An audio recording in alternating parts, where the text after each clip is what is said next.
우리 예수님의 은혜와 생명을 사모하셔서 오신 여러분 한 분 한 분을 다 환영하고 축복합니다.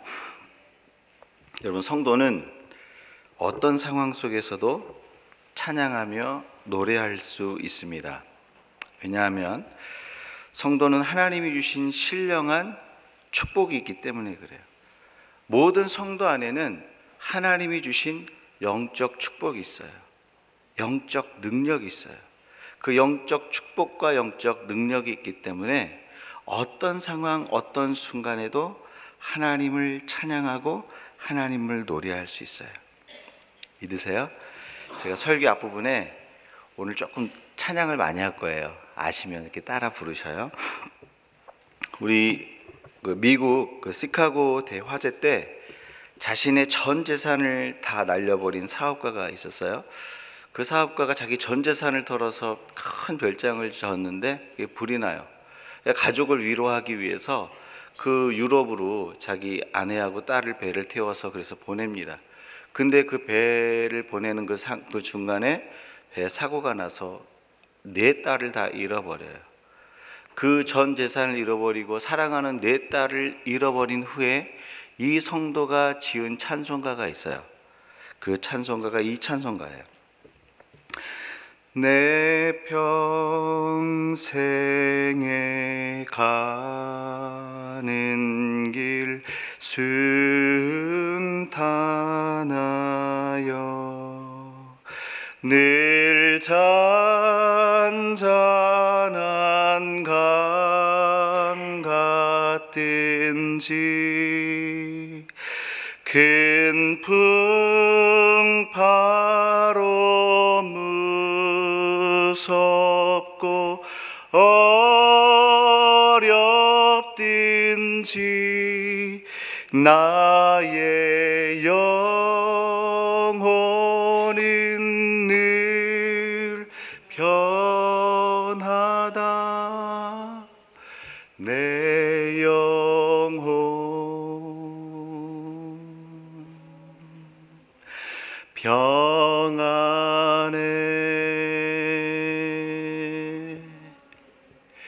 내 영혼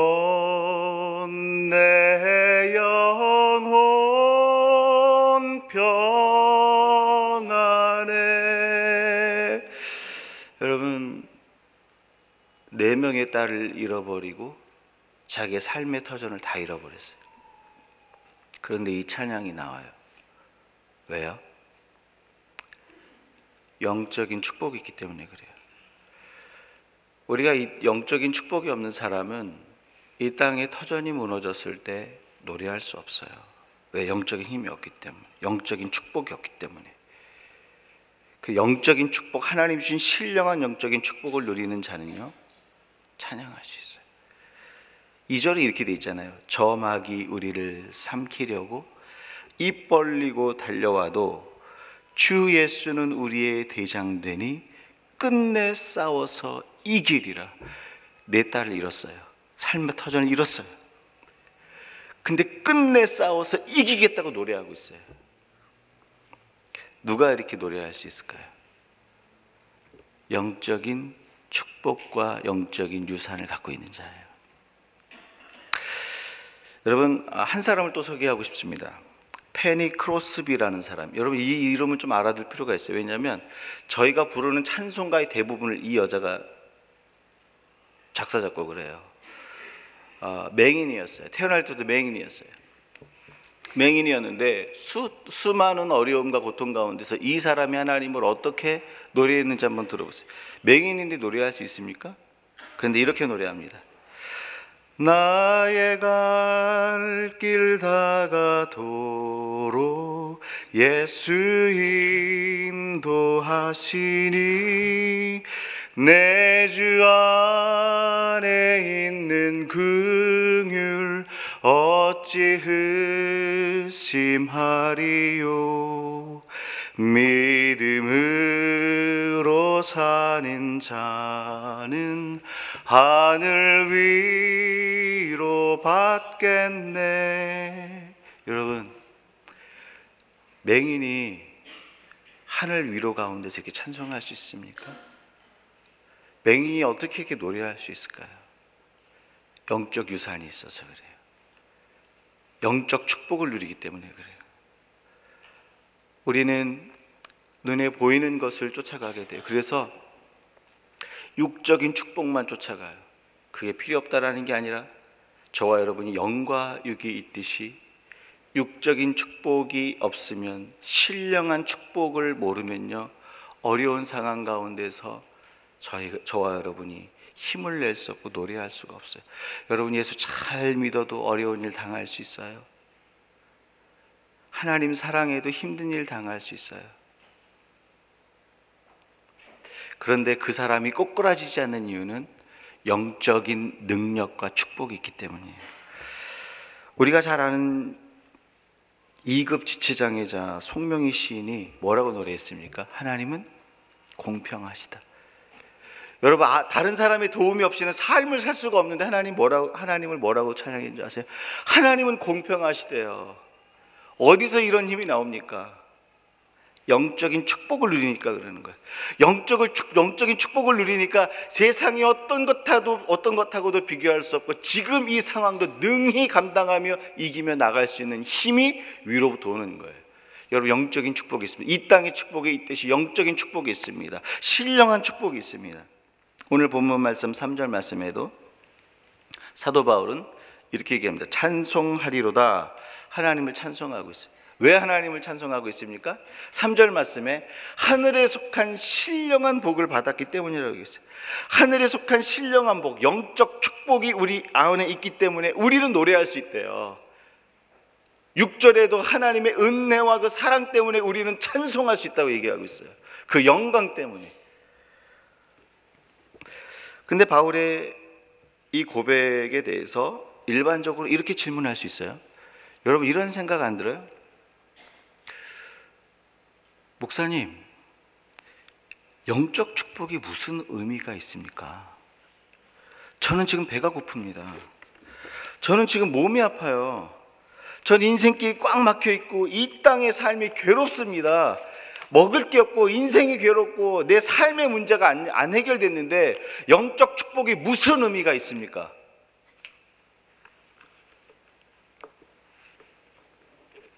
이 질문에 대해서 어떻게 생각을 하세요? 내 삶은 꽉 막혔어요. 삶의 문제가 너무 많아요.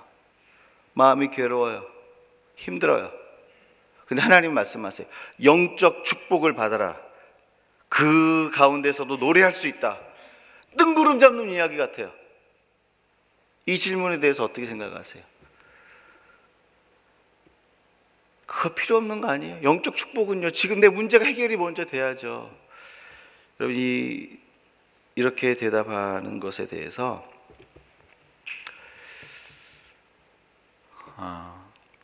절반은 맞고요, 절반은 틀려요.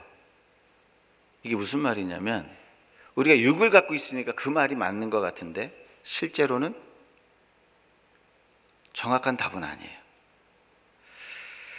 여러분, 생각해 보세요. 우리가 배고픈 홈리스에게 빵 한 조각을 줄 수 있어요. 그러나 홈리스에게 참된 축복은 빵 한 조각이 아니에요. 땀을 흘리며 살아야겠다는 건강한 생각과 가치를 갖는 거예요. 홈리스에게 빵 한 조각을 주면 한 끼 식사는 해결할 수 있어요. 그러나 그의 병든 삶은 여전히 남아있어요. 고치지 못해요.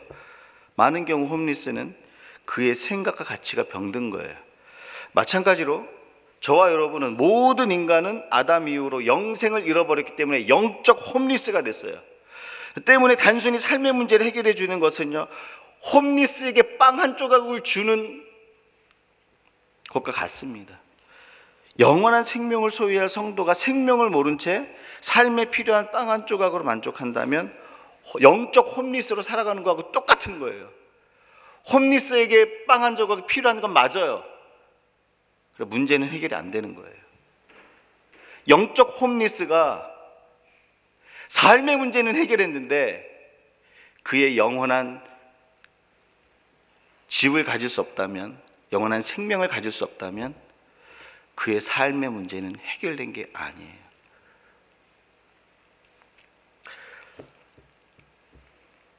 하나님께서 우리의 삶의 문제에 관심이 없다는 게 아니에요.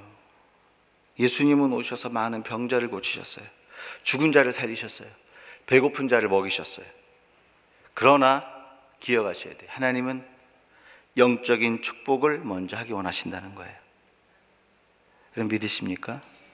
사도행전 3장에 성전 미문에 앉았던 앉은뱅이가 있어요. 거지였어요. 그때 베드로와 요한이 올라가면서 앉은뱅이에게 얘기를 하잖아요. 은과 금은 내게 없거니와. 거지는 왜 앉아 있어요? 은과 금을 바래요. 근데 은과 금을 바라는 자에게 은과 금은 내게 없거냐. 그러면 무슨 생각이 들어요? 예, 벌써 기억하시네. 예전에 제가 설교 한번 했잖아요. 거지가 돈을 바라는데 돈이 없다고 그러면요, 그냥 지나가지고 은과 금은 없다고 얘기를 해요. 제일 거지에게 재수 없는 사람은 은과 금이 없는 사람이에요. 근데 은과 금은 없거냐. 그리고 그 다음에 뭘 얘기를 해요? 내게 있는 것으로 내게 주노니 곧 나사렛 예수 그리스도의 이름으로 일어나 걸어라. 저 여러분은 다 영적 홈리스로 태어나요. 그곳에 영적 축복을 먼저 주기 원한다는 거예요. 무엇이죠? 예수 그리스도의 생명을 주기 원하는, 그 영적 축복이 없는 한 영적 홈리스로 살아가는 거예요. 영적 홈리스에게 삶의 문제 하나를 해결했다 그래서 그 문제가 해결되는 게 아니에요. 근데 여러분 영적 그 축복을 받잖아요. 삶의 문제는 해결이 안 되는데 인생이 노래할 수 있어요. 이게 성도가 누리는 특권이고 영적 축복이에요. 여러분 믿으십니까? 영적 축복을 모른 채 삶의 문제를 해결하면 또 똑같은 삶을 살게 돼요. 영적 홈리스의 삶을 살게 된다는 거예요. 여러분 홈리스가 정함이 있어요? 정함이 없어요? 삶에? 정함이 없죠. 왜냐하면 오늘 어디서 자야 될지 모르고 뭘 먹어야 될지 모르고 그 정처 없이 또 도는 거잖아요. 홈리스가 그렇잖아요. 그렇죠? 정처 없이 또 달아. 이게 뭐냐면 정함이 없는 거예요. 근데 영적 홈리스는 뭐냐면 정함이 없어요. 무엇을 누리든 무엇을 하든 마음에 정함이 없어요. 불안해요. 뭐 조금만 잘못되면 떨려요. 힘들어요. 내 마음이 닷을 내린 배와 같이 정박해 있지 않고 내 영혼이 막 방황을 하는 거예요. 삶의 문제 해결해도요, 원래 자기 모습대로 돌아가요. 제가 한국에서 알던 한 남자 성도에 대한 얘기를 하나 해드릴게요. 이 성도가 병이 들었어요. 근데 아내가 기도로 주 앞에 나아가고 극진하게 보살핍니다. 근데 이 남자가 병을 고침받아요. 이 아내가 정말 기도로 하나님 앞에 나아가면서 보살폈어요. 병을 치료받아. 병이 나은 뒤에 완전히 건강을 회복한 뒤에 이 남자가 한 일이 뭔지 아세요? 다른 여자와 딴 살림을 차린 거예요, 여러분. 육체의 질병이 먼저가 아니라 영혼의 질병이 먼저 고침을 받아야 된다는 거예요. 영적 방황을 하는 홈리스에서 우리의 영원한 집이 되시는 하나님을 소유한 영적 축복을 누리지 못하면요, 오늘 이거 하나 해결돼도 그 다음 내 모습 그대로 살아가는 거예요. 사랑하는 여러분, 저와 여러분은요, 예수가 없으면 영적 축복을 누리는 게 뭔지 모르면, 영적 축복을 누리지 못하면 영적 홈리스예요. 제가 한 가지 질문 드려볼게요. 제가 어려운 것만 질문 드리는 거 아시죠? 홈리스가 행복해 보이세요? 안 행복해 보이세요?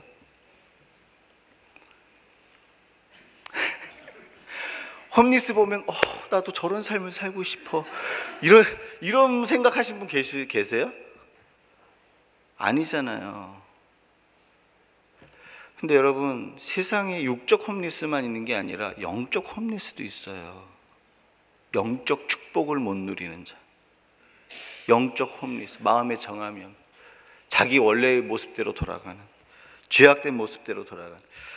여러분, 제가 목산수를 이제 통합측 교단 서울로에서 받았어요. 제가 세문안교회에서 제가 안수식 있을 때 그 세문안교회에서 있었는데, 그때 노회장이 누구였냐면 김선태 목사님이에요. 근데 김선태 목사님은 맹인이에요. 맹인.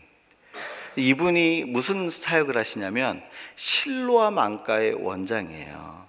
실로암 안과의 원장인데 그 눈을 수술만 해주면, 개안 수술만 해주면 볼 수 있는 사람들이 있어요. 근데 대부분 이런 사람들도 가난해요. 그래서 이 목사님이 하신 게 뭐냐면 그 평생을 바쳐서요, 개안 수술을 무료로 하셨어요. 무료로 눈을 뜨는 작업을 다 이렇게 해주시는 거예요. 이분이 노회장이 되셔서 저희가 이제 안수 받을 때 저희에게 이제 권면의 말씀을 하시면서 말씀을 전하는데 그때 간증을 한 가지 하시더라고요. 어떤 간증을 하냐면 이런 간증을 해요. 의사 선생님 한 분이 오셔서 그러는 거예요. 목사님, 지금은 의술이 정말 많이 발전했는데요, 이 김선태 목사님을 그 눈을 아주 정밀 검사를 한 거예요. 이 의사 선생님이. 이 의술이 발전했기 때문에 지금 목사님의 눈 상태는 수술을 하면 어렴풋하게나마 사물을 볼 수 있는 가능성이 있습니다. 수술을 하십시오. 이 말을 듣고 나서요, 심장이 뛰기 시작하더래요. 뭐 때문에 그랬냐면 내 아내의 얼굴은 어떨까? 내 자식의 얼굴은 어떨까? 내가 섬기고 있는 우리 병원의 모습과 교회의 모습은 어떨까? 우리 성도의 얼굴은 어떨까? 막 궁금증이 막 생기더래요. 그래서 해볼까라는 생각이 들다가 바로 그 다음에 드는 생각이 이런 생각이었대요. 내가 보지 못함으로 인해서 하나님을 만나고 하나님을 소유한 기쁨이 충만하게 됐는데 만일 보게 되어 세상 것에 하나님으로 충만한 이 기쁨을 빼앗기면 어떡하지? 그러면서 그 다음에 결심한 게, 난 지금 이 행복과 세상의 어떤 것과도 바꾸지 않을래.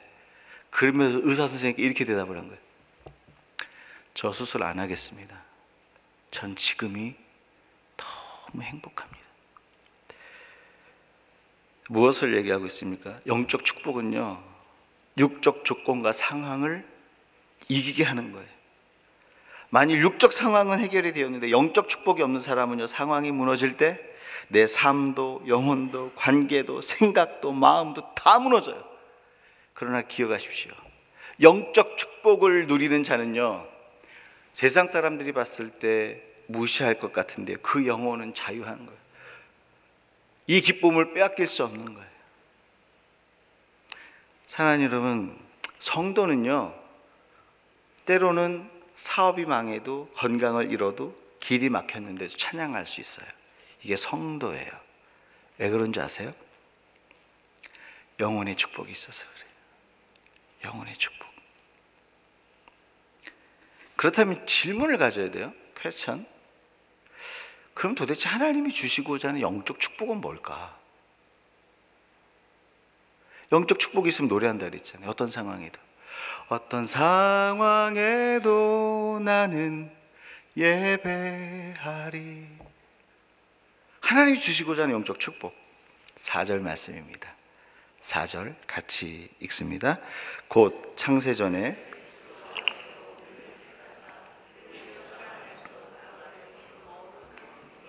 하시려고 하나님께서 우리를 선택하신 후에 우리를 사랑으로 거룩하게 하셨대요. 우리를 사랑으로 흠없게 하셨대요. 이게 굉장히 중요해요. 여러분, 이 비밀을 깨달으셔야 돼요. 우리의 행동과 우리의 어떠함으로 우리를 거룩하게 하시지 않으셨어요. 우리가 어떻게 하면, 우리가 어떻게 하지 않으면, 우리 어떤 모습으로 우리를 거룩하게 하지 아니하시고 그의 사랑으로 우리를 거룩하게 하셨다는 사실을 기억하셔야 돼요. 왜요? 하나님께서 선택하신 자기의 소유니까 최상의 극상품으로 만드시는 거예요. 근데 우리 힘으로는 안 되니까 자기의 사랑으로 그걸 덮으신 거예요. 제가 한번 하나님의 마음이 어떤지를 한번 같이 증명해 볼게요. 저와 여러분이 만일 새 차를 산다면 바디에 흠이 있고 철판이 이게 콕 찍혀갖고 들어간 걸 사시겠습니까? 아니면 매끈하고 정상적이고 흠이 없는 걸 사시겠습니까? 목사님, 저는 괜찮아요. 철판에 흠이 콕 패여갖고 이게 나와도 저는 그거 살 수 있습니다. 이런 분 한번 손 들어보세요. 그런 걸 했으면 저 이거 바꿔주세요 그러지 않겠어요? 왜요? 흠이 있으니까. 또 만일 저와 여러분이 집을 샀는데 배관에 문제가 있어요. 건물에 막 금이 있어. 여러분, 건물에 금 간 걸 사시겠어요? 아니면 완전하고 온전하고 흠 없는 집을 사시겠어요? 잘 모르시면 오경호 집사님께 물어보세요. 집에 금 간 걸 사는 게 맞나, 금 안 간 걸 사는 게 맞나? 뭐가 맞아요? 너무 어려우신가 보다. 제가 또 한 가지 질문을 해볼게요. 저와 여러분이 며느리와 사위를 맞이할 때 흠없고 순결한 사람을 맞이하고 싶습니까? 그냥 아무 데서나 막 놀다가 그냥 온 사람 맞고 싶으세요? 목사님 제 인생 아니니까 아무나 들어와도 됩니다. 이러시겠어요? 아니잖아요. 그렇죠? 흠없는 며느리, 순결한 사위 맞이하고 싶죠? 네, 하셨어요. 죄 많은 인간도요, 생명이 없는 물건을 소유할 때 완전하고 흠없는 것을 원해요. 며느리와 사위를 볼 때도요, 저와 여러분이 죄가 있고 허물이 있음에도 불구하고 흠없고 순결한 며느리와 사위를 보기 원해요. 왜요? 이게 중요해요. 왜요? 내 소유니까. 그러니까 내가 이렇게 막 장악한다는 게 아니라 내게 주신 거니까. 생명이 없는 물건을 얻어도요, 내 거는 깨끗해야 되는 거예요. 흠이 없어야 되는 거예요. 그런 거 사잖아요. 맞습니까? 하나님도 마찬가지예요. 하나님께서 우리를 택하신 그의 소유된 백성으로 부르셨기 때문에 우리를 흠없고 순결하게 거룩하게 우리를 세우기 원하시는 거예요. 하나님께서 택하셨기 때문에, 하나님 거기 때문에, 하나님 거기 때문에 거룩하고 흠이 없게 원하시는 거예요. 가장 극상품으로 만들기 원하세요. 그런데 문제가 있어요. 무슨 문제냐면 저와 여러분은 흠이 많아요. 거룩하지 않아요. 제가 또 어려운 거 하나 여쭤볼게요. 긴장하셔야 돼요. 제가 흠이 있을까요? 없을까요? 굉장히 어려운 문제예요. 예? 어떻게 생각하세요? 주님께서 하신대. 일부 예배 때요, 흠이 있으니까 없으니까 그랬더니 흠이 있대요. 그래서 제가 두 번째 물어볼게요. 그럼 제가 거룩할까요? 안 거룩할까요? 뭐라 그러냐면요, 흠은 있는데 거룩하대요. 일부 예배 답은 그거예요. 흠은 있는데 거룩하대. 이게 무슨 뜻인지 모르겠지만 여러분, 제가 분명하게 말씀드리고 자신 있게 말할 수 있어요. 저는 흠도 있고 거룩하지 않아요. 이게 저와 여러분의 문제예요. 하나님께 극상품이 되고 싶은데 나를 보니까 흠이 있는 거예요. 내 안에 보니까 거룩함이 없는 거예요. 생각을 안 하려고 해도 분노가 올라와요. 생각을 안 하려고 해도 탐심이 올라와요. 생각을 안 하려고 해도 갖고 싶어요. 생각을 안 하려고 해도 음란한 생각이 떠오르는 거예요. 저와 여러분의 영혼 가운데 흠집과 거룩하지 않는 그 모습들이 가득 차 있다는 거예요. 그런데 하나님께서 내 것으로 부르시니까 그걸 그대로 둘 수가 없는 거예요. 우리 편에서는 방법이 없으니까 십자가 사랑으로 덮으시는 거예요. 왜요? 하나님 거니까. 인간도 자기의 생명이 아닌 것을 소유할 때는 깨끗한 걸 원하잖아요.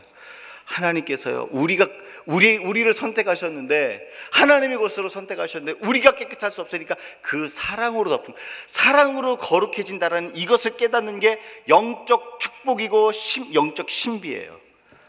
뭘로 깨닫겠어요? 그 사랑으로 내가 거룩해졌어요.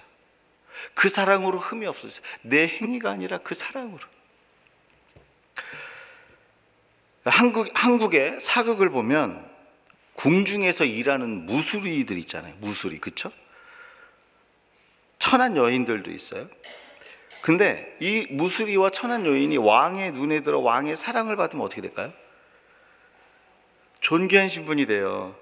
그 전에는 아무리 날고 기고 뭐 이렇게 해고 뭐 예쁘게 하고 뭐 어떻게 해도요, 무수리는 무수리예요. 무수리가 존귀할 수가 없어요. 근데 무수리가 언제 존귀하게 돼요? 왕의 사랑을 받을 때. 내 힘으로 아무리 노력해도 존귀한 자가 안 되는데 왕의 사랑을 하나 딱 받으니까 존귀한 자가 돼요. 여러분, 제가 사극에도 진리가 있다는 걸 깨달았어요. 여러분, 사랑이 존귀함을 만드는 것처럼 하나님의 사랑이 인간을 거룩하게 흠이 없게 만드는 거예요. 인간의 어떠한 행위와 어떠함이 아니라 예수 그리스도의 십자가의 사랑이 우리를 거룩하게 만들어요. 여러분 상식적으로 생각해 보세요. 죄 많은 인간 중에 왕이 한 사람을 사랑했더니 자격 없는 자가 존귀한 자가 되는 것이 가능하다면, 완전하신 하나님께서 그 사랑으로 덮으면 저와 여러분은 거룩하고 흠이 없는 존재가 되는 거예요. 이게 영적 축복이에요. 이게 영적 비밀이에요. 따라서 하나님께서 성도들에게 주시는 영적 축복은 그 사랑으로 인해 거룩한 존재가 되는 거예요. 죄가 없기 때문에 거룩한 존재가 되는 것이 아니라 하나님 사랑 때문에 거룩하고 의로운 존재가 되는 거예요. 이걸 깨닫는 것이 영적 축복이에요. 사랑하는 여러분, 이걸 깨달을 수 있길 주의 이름으로 축원합니다. 창세기 6장에 보면 노아를 향해 이렇게 표현하고 있어요. 노아를 뭐라고 얘기하냐면, 노아는 의인이요 당대 완전한 자라. 우리 성경 공부하신 분은 제가 이미 못이 박히게 말씀을 드렸죠. 여러분, 노아가 흠이 없어서 완전한 사람입니까? 죄가 없어서 완전한 사람입니까? 성경을 그냥 읽기만 해도요, 노아가 흠이 있고 죄가 있었어요. 어떤 죄가 있었어요? 그냥 정신을 못 차리게 술을 먹고 하이 실종 사건을 그냥 일으키고 그냥 벌러덩 누워 잤어요. 그리고 둘째 아들이 그것을 보고 범죄하게 만들었어요. 여러분, 이게 흠이 없어 보입니까? 깨끗해 보입니까? 같은 말인가요? 흠이 있어 보여요? 없어 보여요? 안 있어 보여요? 이게 무슨 말이에요 지금? 깨끗해 보입니까? 안 깨끗해 보이잖아요. 그런데 성경은 뭐라고 얘기하고 있냐면, 노아가 당대 완전한 자래요. 분명히 우리 눈에 흠이 있는데, 우리 눈에 흠집이 있고 거룩하지 않은데 완전한 자래요. 왜 그런지 아세요? 창세기 6장 8절이 그 이유를 얘기해줘요. 뭐라고 얘기하냐면, 노아는 하나님께 은혜를 입었더라. 은혜를 입은 게 뭐예요? 사랑을 덧입은 거예요. 사랑을 덧입으니까 저와 여러분은 흠이 있는데 완전해지는 거예요. 제가 좀 부끄러운 고백을 할게요. 제가 30대 초반에 전도사였어요. 전도사였는데, 전도사 시절에 저를 괴롭히는 게 하나 있었어요. 그게 뭐냐면 청년의 정욕이었어요. 이 청년의 정욕이 너무 세니까 너무 고민이 되는 거예요. 그래서 제가 어떤 고민까지 했냐, 내가 사역을 하면 안 되겠다. 강대 위에 올라가서 설교를 하고 애들을 가르쳐서는 안 되겠다. 그리고서 하나님께 뭘 선언했냐, 하나님, 저 목회자 안 되겠습니다. 그때 제가 이제 졸업을 앞두고 있었던 때였거든요. 신대원을 졸업. 저 하나님 목회자 안 될 거예요. 그 대신 기도는 하고 제가 결정을 하겠습니다. 원래 제가 금식 못 하는데 목회를 할 거냐 말 거냐는 중대한 그 기로에 있었기 때문에 7일 금식을 했어요. 7일 금식을 하는데 잠은 더 오고 은혜는 더 안 되고 기도는 더 안 되고 막 미치겠더라고요. 7일째 되는 마지막 오후 저녁쯤에 하나님이 저에게 이런 질문을 3가지를 던지셨어요. 첫 번째가 뭐냐면, 네가 무엇을 하면 나를 만족시키겠니? 이게 첫 번째 질문이었어요. 두 번째 질문이 뭐였냐면, 네가 어떤 완전한 행동을 하면 예수의 십자가 사랑보다 더 완전한 사랑을 행할 수 있겠니? 너의 어떤 행동이 하나님을 만족시킬 만한 행동을 할 수 있냐라는 거예요. 세 번째 하신 말씀이 저에게 이거였어요. 내가 너를 사랑으로 덮었다. 그때 제가 하나님 앞에 항복했어요. 하나님, 죄송해요. 끝까지 내 모습으로 나가려고 했던 저 용서해 주세요. 그리고 그때요, 청년의 정욕을 이기는 능력이 그때부터 위로부터 오더라고요. 지금도 부족하지만 형편 없었어요. 그때는 정말 더 형편 없었어요. 사랑하는 여러분, 하나님의 사랑이 나를 완전한 거룩으로 이끌어 간다라는 이 영적 축복이 저와 여러분을 능력 있게 만드는 거예요.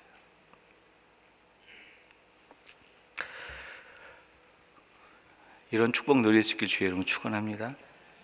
마지막으로 하나님이 주시는 신령한 축복은 구체적으로 뭘까요? 5절 말씀입니다. 5절 말씀 같이 읽습니다. 그 기쁘신 뜻으로 우리를 예정하사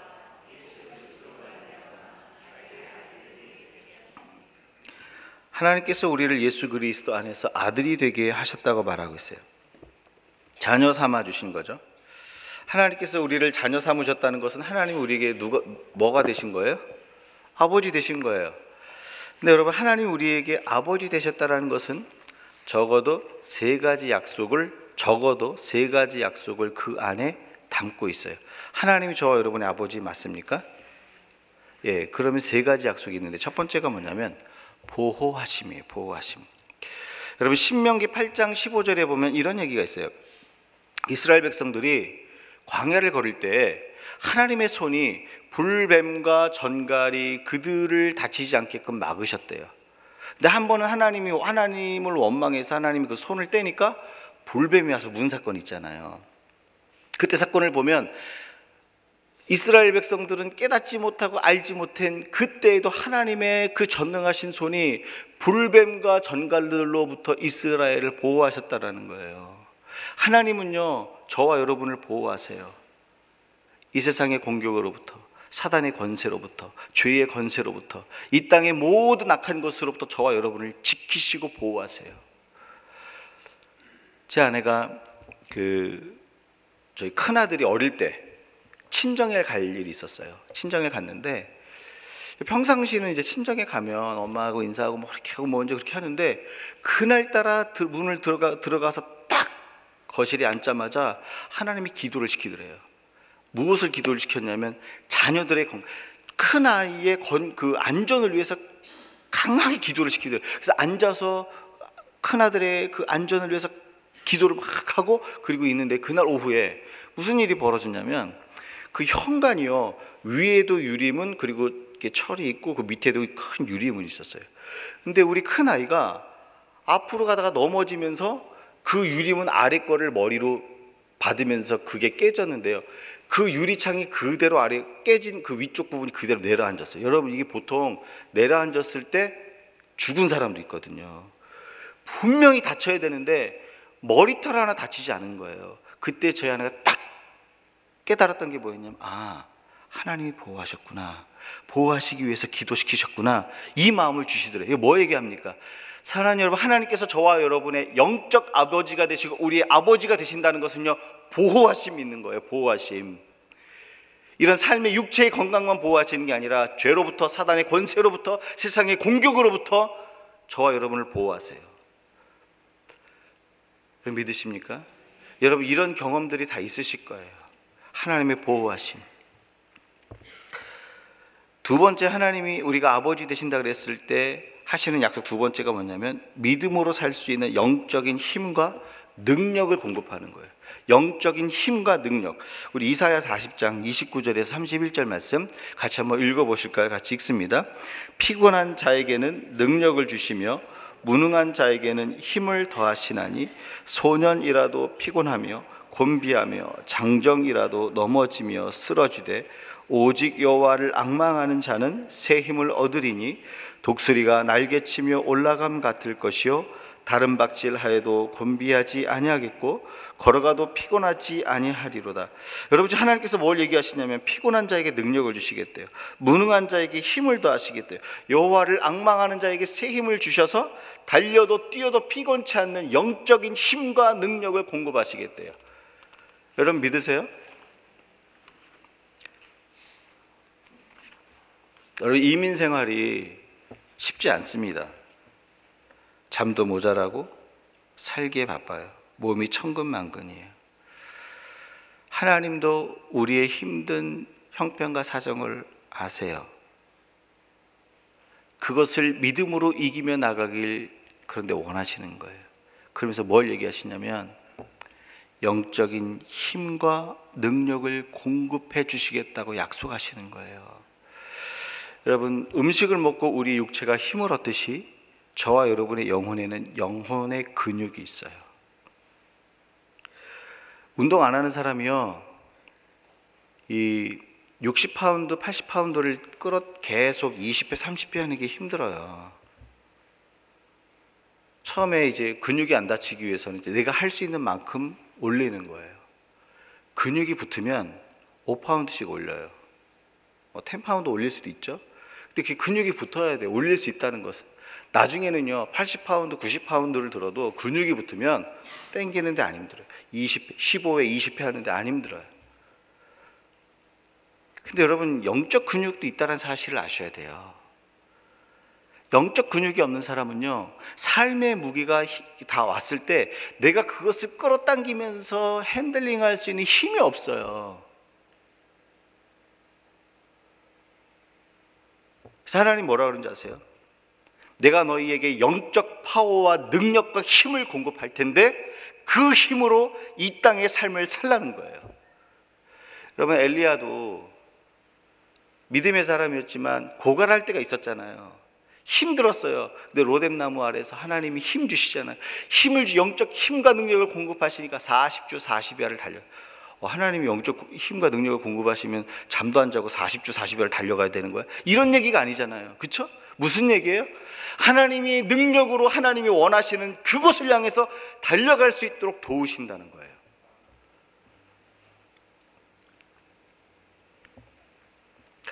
사랑하는 여러분, 하나님 요새 주시는 마음이 있어요.